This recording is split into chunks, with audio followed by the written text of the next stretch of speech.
El Evangelio de Marcos es un evangelio muy cortito y el comienzo no puede ser más diferente a los otros evangelios, porque el comienzo del Evangelio de Juan básicamente es el bautismo de Jesús en el Jordán, el que leímos hace 2 semanas. Inmediatamente después de ese bautismo, Marcos introduce las famosas tentaciones de Jesús en el desierto. En Marcos es solamente un solo versículo, una línea nada más. No hay la historia del pan, piedra en pan, que se lance de lo alto del templo, que adore a Satanás. En Marcos no aparece absolutamente nada de eso, simplemente dice, se retiró al desierto para vivir entre las alimañas. Ese es el comienzo del Evangelio. Inmediatamente después que Juan habla del bautismo en el Jordán, inmediatamente después que hace esta referencia realmente a Jesús en el desierto, es que entonces Marcos dice, pues aquí ahora está Jesús. Y es cuando hace la gran presentación del Jesús adulto, el predicador, el sanador, el que perdona, el ungido del Espíritu. Es como una pequeña introducción para, ¡puf!, aquí aparece ahora el gran predicador de Galilea. El domingo pasado escuchábamos el texto también donde Jesús se encuentra, mejor dicho, con Andrés y un compañero. Andrés llama a Pedro, se lo presenta a Jesús.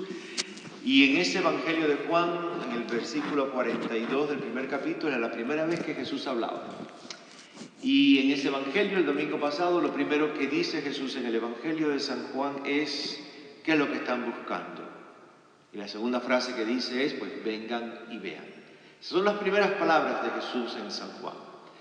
Las primeras palabras de Jesús en el Evangelio de Marcos, que es el que se proclama hoy, son las siguientes. Pues el reino de Dios está cerca, este es el momento, esta es la hora, arrepiéntanse, conviértanse y crean en la buena noticia. Lo primero que Jesús habla en el Evangelio de San Marcos. Ese es el momento del cumplimiento de Dios, el reino de Dios está cerca, abran su corazón al reino, transformen sus vidas y reciban la buena noticia. Nosotros vamos conociendo a Jesús en el Evangelio de San Marcos más por palabras que por obras. Es un evangelio donde Jesús predica, no es que no actúe, por supuesto que actúa, pero su revelación de quién es lo va expresando en las palabras. Y como dije al principio de la misa, estas palabritas que acabo de decir son el corazón de la predicación de Jesús. Dijo muchas cosas, pero si hoy decimos cuál es lo principal, cuál es la esencia de lo que dijo, es esto. Hay una urgencia, este es el momento, este es la hora del cumplimiento de todas las promesas de Dios. El reino de Dios está cerca, que significa descubran a Dios en medio de ustedes, hoy, en esta mañana. Arrepiéntanse, que es otra palabra de decir, denle una oportunidad a Dios finalmente en nuestras vidas y crean en el Evangelio. Algunas traducciones van a decir, crean en la buena noticia, en el buen anuncio. Y es que la palabra Evangelio en griego es lo que significa, un buen anuncio, una buena noticia que se lleva a una multitud. Yo quiero hacer mi reflexión esta mañana en esa última frase de lo que Jesús dice por primera vez en el Evangelio de San Marcos. Crean en la buena noticia, crean en el Evangelio. La primera vez que aparece la palabra Evangelio en San Marcos no es esta. La primera línea de todo el Evangelio es la siguiente. El primer versículo del primer capítulo es la siguiente y dice: este es el principio o el comienzo de la buena noticia de Jesucristo.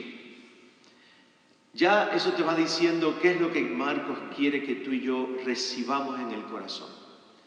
que lo que él nos va a presentar, el texto de su evangelio, es una buena noticia. En la forma en que está construida la frase en griego también puede decir que la buena noticia es Jesús. No es solamente la buena noticia que Jesús anuncia, sino que Él mismo encarna la buena noticia. Ahora, ¿para quién fue la buena noticia? Porque si hay una buena noticia, hay un anuncio, hay un evangelio, tiene que haber una gente que esté recibiendo ese buen anuncio.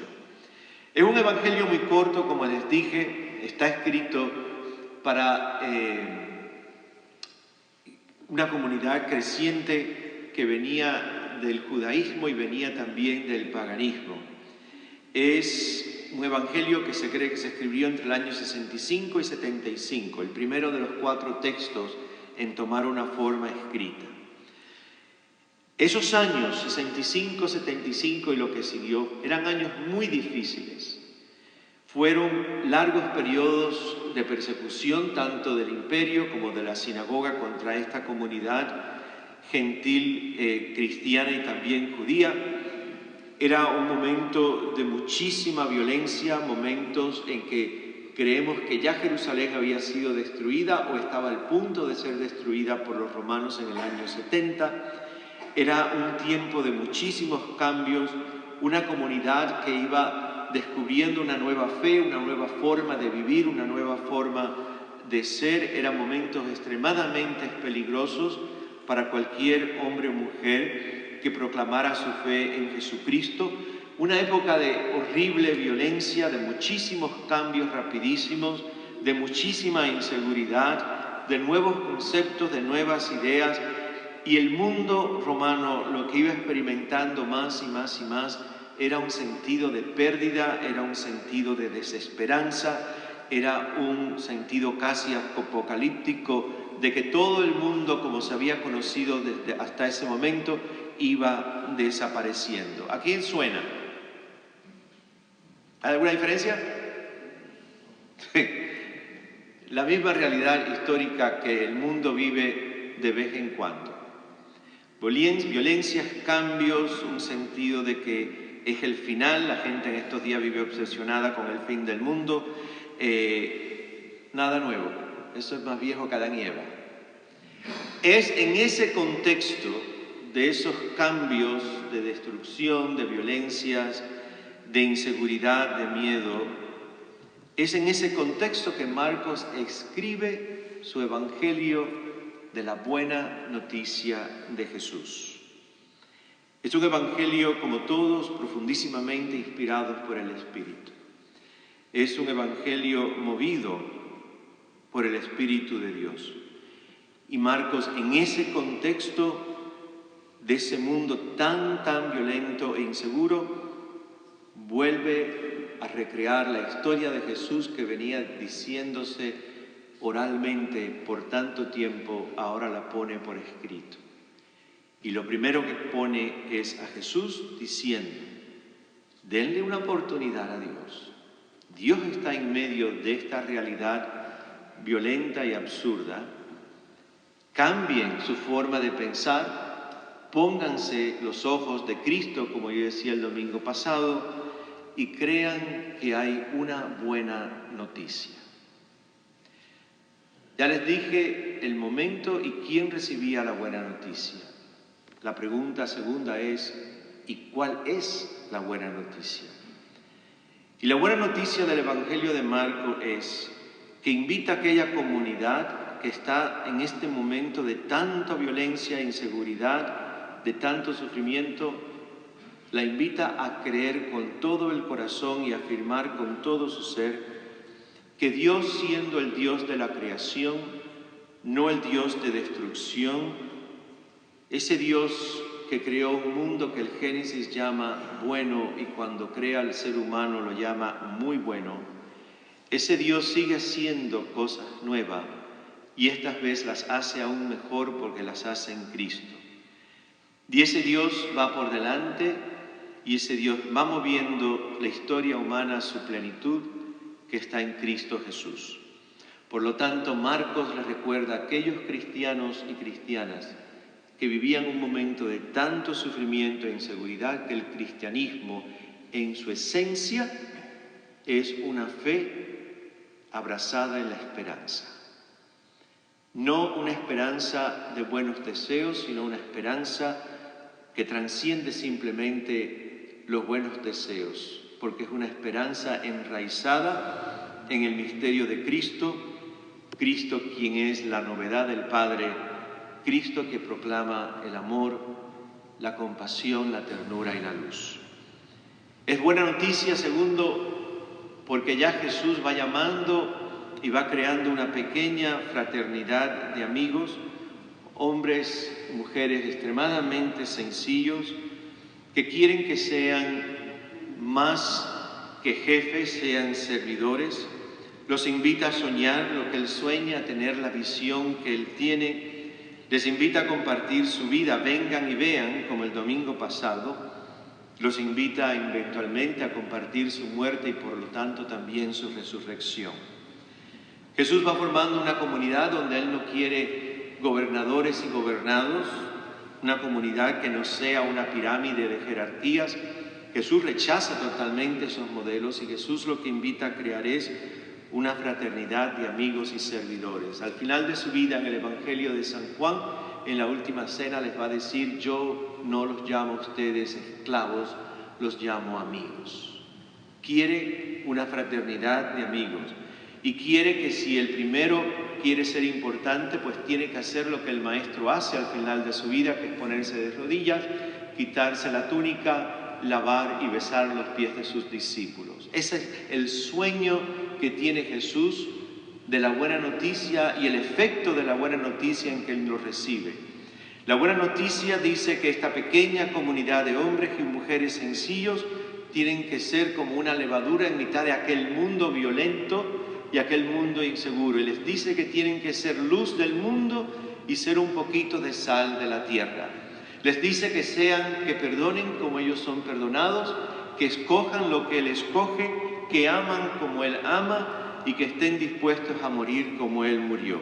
Por lo tanto, la buena noticia es de Marcos, aquella comunidad, y a ti y a mí en esta mañana de domingo, que sí es posible con la fuerza del Espíritu crear pequeñas comunidades en este mundo loco en el que vivimos, donde en estas comunidades no hayan dueños y poseídos, donde simplemente el amor de Dios se pueda expresar en el servicio mutuo, sobre todo a los más débiles.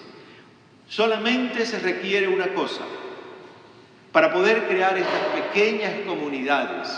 El cristianismo comenzó con pequeñas comunidades. Y solamente se requiere una cosa para poder creer con todo el corazón que el Dios de la creación sigue creando y recreando un mundo maravilloso en la imagen de su Hijo Jesús. La primera, hay que morir a uno mismo. El ego tiene que acabar de ser encadenado de alguna forma. Mientras el ego dentro de nosotros siga siendo esta fuerza que nos mueve, es imposible. Si el grano de trigo no muere, ¿qué le pasa? Nada surge, no hay vida. Para que el reino se haga presente, para que la fraternidad de esta pequeña comunidad surja, nuestro ego tiene que de alguna forma acabar de morir. Y segundo, y una vez que muera, el espacio que deja y que es muy grande, tiene que ser ocupado por el reino de Dios en nuestro interior. Dios tiene que venir y de alguna forma sentarse en nuestro interior. Hasta que esto no ocurra, podemos venir a misa todos los domingos. Yo me puedo morir de cura con 90 años y nada pasó. Algo tiene que cambiar. Y ese cambio es en el interior de cada uno de nosotros. El reino entonces se hace presente y la fraternidad entonces va surgiendo. Este sentido de entitlement, yo tengo derecho porque, irá desapareciendo también. Porque vamos a descubrir que ninguno de nosotros tiene derecho a nada. Eso es lo que proclama Marcos en esta mañana a ti y a mí. Eso es lo que proclamó entre el año 65 y 75. No ha cambiado. Nada ha cambiado. Nos invita a lo mismo. Dios presente en medio de nosotros, su reino presente en medio de nosotros. no nos olvidemos de ser servidores y no propietarios unos de otros. Y entonces el reino de Dios se hará presente.